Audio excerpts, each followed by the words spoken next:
Hi friends, good morning everyone. చూడండి, ఇది నేను ఇంట్లో తయారు చేసుకున్నాను అనమాట. పౌడర్ రాగులు తీసుకొచ్చి కడిగి 10 సార్లు కడిగి గాలిచ్చి ఎండబెట్టి మూట కట్టాను. మొలకొచ్చిన తర్వాత 3 days తర్వాత మొలకొచ్చింది బాగా.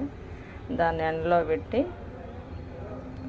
ఎండిన తర్వాత పౌడర్ చేసి, సో ఫైబర్ ఎక్కువ ఉంటుంది అన్నమాట. ఇందులో టేస్టీ కూడా చాలా బాగుంటుంది, హెల్త్కి చాలా మంచిది. మన పూర్వీకులు తిన్న ఫుడ్ ఇదేనమాట.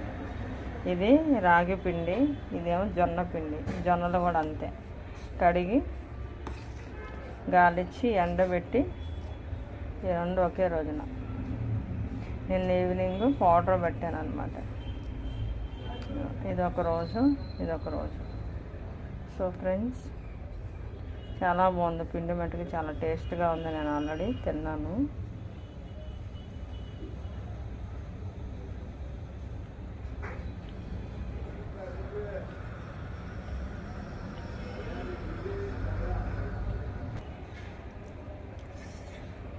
ఇదిగోండి, ఈరోజు జావ కాసుకుంటున్నాను నేను. వేడి నీళ్ళు పొయ్యి మీద పెట్టి మరిగిన తర్వాత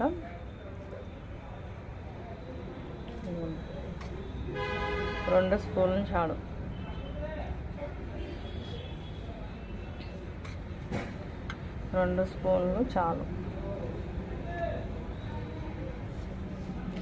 చాలా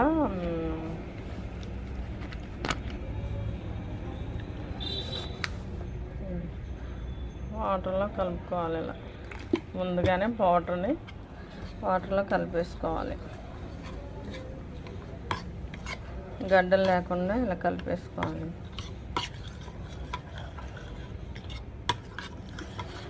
ఇది ప్రాసెస్ అండి.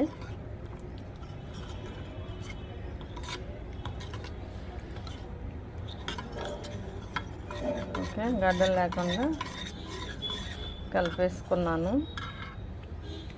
నెక్స్ట్ చూపిస్తాను మీకు. ఇదిగోండి,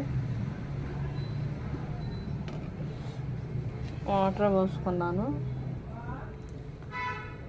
ఇదిగో తగినంత సాల్ట్ వేసుకుంటున్నాను. కావాలంటే మళ్ళీ కలుపుకోవచ్చు.